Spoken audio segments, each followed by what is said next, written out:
On vous le dit, on vous le répète. La période est à la guerre économique. Chaque entreprise doit augmenter ses performances sous peine d'être rayée de la carte. C'est la loi du marché et c'est féroce. Chacun comprendra que cette concurrence exige un redoublement de l'effort. Du côté des salaires, bien entendu, des retraites et de la protection sociale, bien évidemment. Mais ce n'est qu'un début. C'est tout le droit du travail qu'il faut réformer.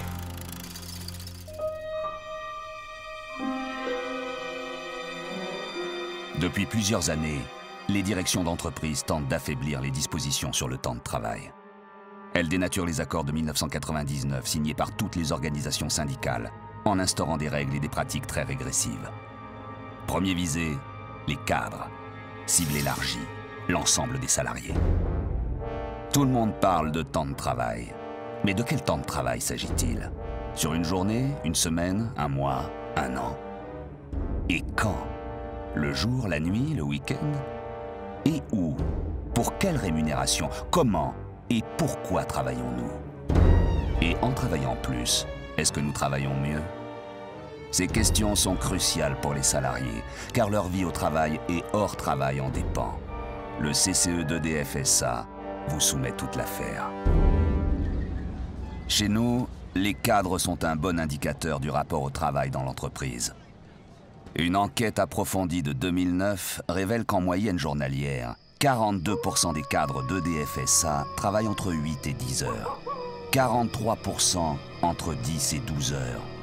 10% plus de 12 heures. Ainsi, 95% des cadres sont, par choix ou par obligation, en situation de dépassement chronique du temps passé au service de l'entreprise.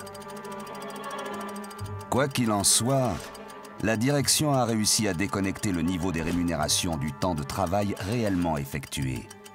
En surcharge permanente, la grande majorité de l'encadrement pourrait déléguer le surtravail. Mais à qui? Désolé, ni expert, ni appui disponible. Le surtravail est directement lié au nombre d'emplois dans l'entreprise. Pour le résorber, il faut embaucher, massivement. Ce que ne fait pas la direction. Pire, on constate une diminution des effectifs. Dans les faits, la direction fait du sous-effectif structurel un levier stratégique de rentabilisation des capitaux. Conséquence, les managers intermédiaires et autres cadres sont surbookés.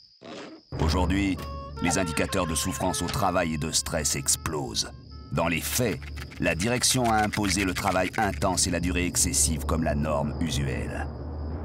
Salaire, emploi et santé. L'enquête pointe de graves dérives. Comment en est-on arrivé là? La direction dégaine le forfait jour assorti au contrat individuel d'objectifs et de résultats. Attention, ce mélange est explosif. Négociable dans un premier temps, les objectifs deviennent contraints. Et là, notre temps ne compte plus. Seuls comptent les objectifs fixés par l'entreprise. Les opérationnels doivent se débrouiller pour les remplir dans le temps imparti, indépendamment des moyens disponibles et des conditions d'organisation dans l'entreprise. Bang! Dans le contrat d'objectif, l'obligation de résultat se substitue à l'obligation de moyens. Devant cette obligation de résultat, le salarié, notamment le cadre, ne saurait mesurer sa peine ni compter ses efforts. Bang, bang! En travaillant plus pour une même rémunération, une partie de son travail devient ipso facto gratuite. Les objectifs fixés par contrat sont désormais le critère d'appréciation professionnelle des cadres et de l'ensemble du personnel. Bang, bang, bang! Vive la rémunération individualisée et aléatoire du genre rémunération de la performance contractualisée. Les qualifications, les diplômes, l'expérience, le collectif de travail, c'est has-been. Restez attentifs, car la suite vaut son pesant de sueur froide. Pour la direction, faire surtravailler, c'est déjà bien. Mais légaliser cette dérive, c'est encore mieux. Chapeau, voici son dispositif central. Le forfait jour. À EDF SA, les dispositions inscrites dans le projet d'avenant prévoyaient un accroissement possible de la durée du travail jusqu'à 13 heures par jour, 50 heures par semaine, de 200 à 232 jours par an.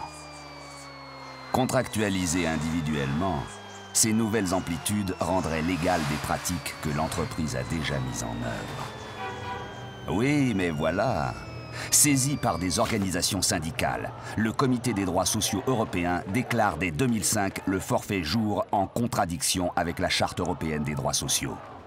En 2008, le Parlement européen confirme son attachement à une durée hebdomadaire inférieure à 48 heures.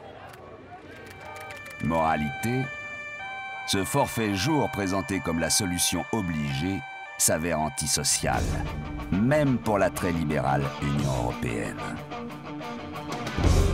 Qui peut croire qu'avec le forfait jour, plus la convention d'objectifs et de résultats, les termes essentiels comme la charge de travail, les délais et les moyens pour réaliser les activités seront maîtrisés par le personnel?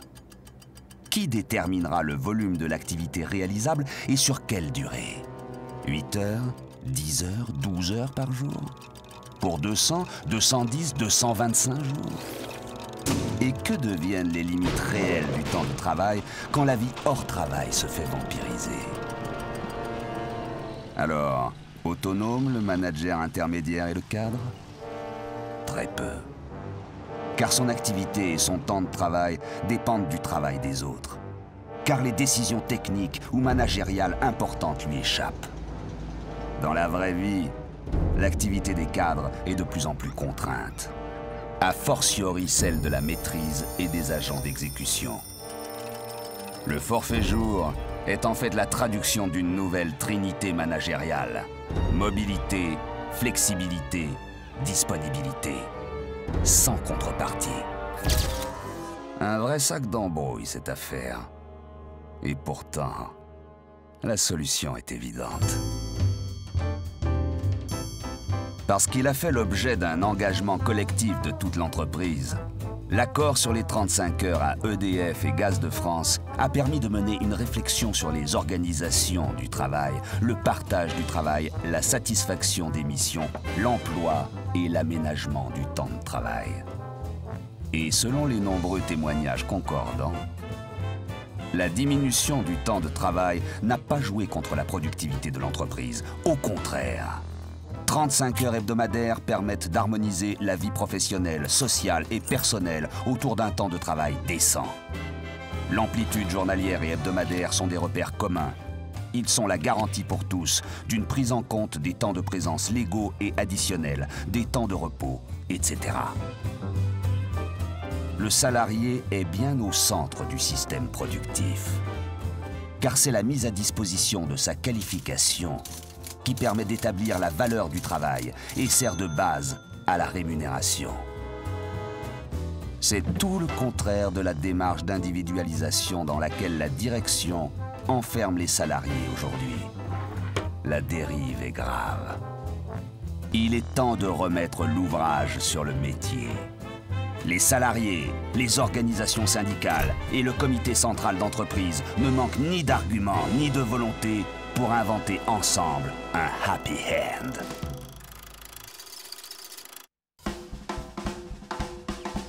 L'aménagement du temps de travail reste l'affaire de tous les énergéticiens, au sein des unités, dans les entreprises, dans le groupe. Réfléchissons, échangeons, décidons collectivement comment réduire le temps de travail, améliorer les conditions de vie, dynamiser l'emploi, préserver l'intérêt de l'entreprise. En 1999, nous étions d'accord pour travailler moins, mais travailler mieux. Aujourd'hui, pourquoi pas travailler moins, travailler mieux, travailler plus nombreux. Beau temps en perspective, non ?